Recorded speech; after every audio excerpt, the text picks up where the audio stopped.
দেশের বাইরে আমার কোনো ঠিকানা নেই, এটাই হলো আমার ঠিকানা। বাংলাদেশের রাজনীতির আকাশে একটি বিশাল নক্ষত্রের পতন ঘটল। তিনি নেই, কিন্তু রেখে গেছেন দীর্ঘ এক বর্ণাঢ্য ইতিহাস। সাধারণ এক নিভৃতচারী গৃহবধূ থেকে যেভাবে তিনি রাজপথের প্রধান সেনাপতি এবং পরবর্তীতে বাংলাদেশের প্রথম নারী প্রধানমন্ত্রী হয়েছিলেন, সেই গল্প আজ কোনো মহাকাব্যের চেয়ে কম নয়। তিনি ছিলেন মহান স্বাধীনতার ঘোষক ও সাবেক রাষ্ট্রপতি শহীদ জিয়াউর রহমানের সহধর্মিণী। আজ আমরা শ্রদ্ধার সাথে স্মরণ করব বেগম খালেদা জিয়াকে। 1945 সালে 15 আগস্ট অবিভক্ত ভারতের জলপাইগুড়িতে জন্মগ্রহণ করেন এই মহিয়সী নারী, যিনি পরে দিনাজপুরে স্থায়ী হন। 1960 সালে তৎকালীন পাকিস্তান সেনাবাহিনীর মেধাবী অফিসার জিয়াউর রহমানের সাথে তিনি বিবাহ বন্ধনে আবদ্ধ হন।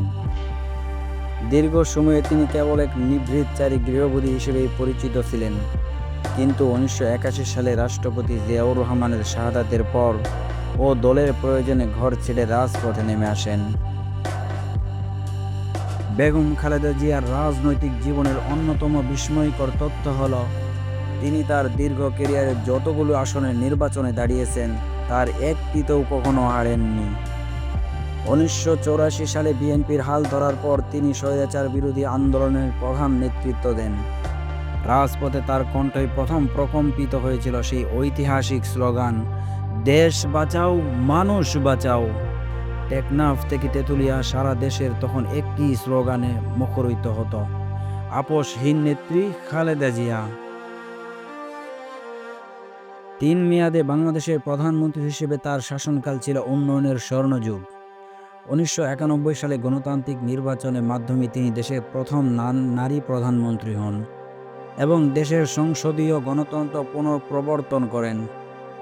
নারী শিক্ষা, মেয়েদের জন্য 10ম শ্রেণী পর্যন্ত অবৈতনিক শিক্ষা ও উপবৃত্তি চালু করেন, যা দক্ষিণ এশিয়ার এক অনন্য নজির ছিল। 1996 ও 2001-এ পুনরায় ক্ষমতায় এসে তিনি মুক্তবাজার অর্থনীতি ও যমুনা সেতুর নির্মাণের কাজ সম্পন্ন করেন এবং গ্রামে গ্রামে বিদ্যুৎ পৌঁছে দেওয়ার কাজকে ত্বরান্বিত করেন।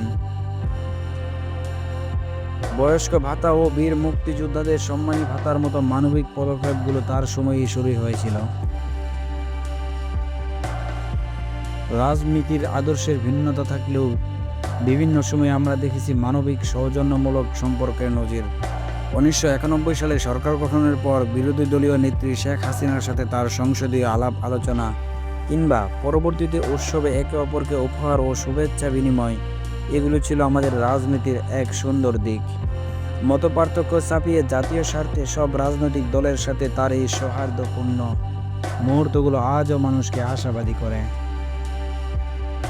গণতন্ত্রের এই দীর্ঘ যাত্রায় তাকে বারবার কারাবরণ করতে হয়েছে।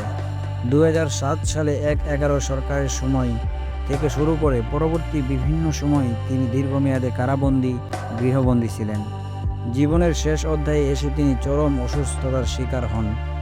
তাকে উন্নত চিকিৎসার জন্য বিদেশে যাওয়ার প্রস্তাব দেওয়া হলেও তিনি বলেছিলেন, বিদেশের মাটিতে আমার কোনো ঠিকানা নেই, এদেশেই আমার জন্ম, এদেশেই আমি মরতে চাই।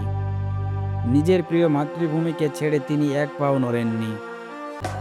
ব্যক্তি খালেদা জিয়ার প্রস্থান ঘটলেও বাংলাদেশের মানুষের ভোটাধিকার ও গণতন্ত্র রক্ষার লড়াইয়ে তার নাম চিরস্মরণীয় হয়ে থাকবে। লাল সবুজের পতাকায় মিশে থাকবেন রাজপথ কাঁপানো সেই চিরচেনা মুখ। আল্লাহ তাকে জান্নাতুল ফেরদাউস দান করুক।